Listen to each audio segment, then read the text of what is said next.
Hey, give me a minute to your time so that you can compete at your prime. I want to talk to you today about confidence, and confidence is a word that gets tossed around a lot with athletes. Whether they play good or they play poorly, a lot of times they go back to whether they were confident or not. And we're going to talk about ways that we can boost our confidence so that we can try to compete with confidence as much as we can. But at the end of the day, like the late great Ken Revisa says, confidence is a luxury. You're not always going to be confident when you're out there competing, and it's important that you learn how to deal with that and how to hone in on what you do have that day to compete at your best. Because guys don't get into the Hall of Fame because of the days that they felt confident and how they performed. They get into the Hall of Fame because on the days that they weren't feeling confident, they were still able to go out there and get a job done.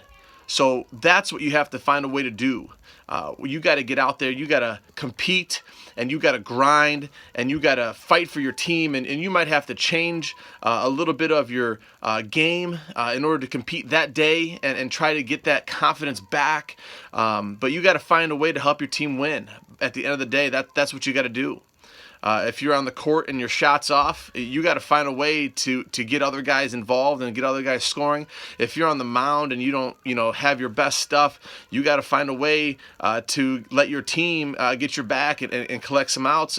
If you're on the volleyball court, you got to find a way to get your teammates involved the best way that you can and compete to the best of your abilities.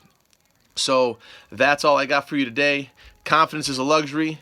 We'll talk about confidence later on, but until next time, keep growing, keep learning, keep leading. I'm out.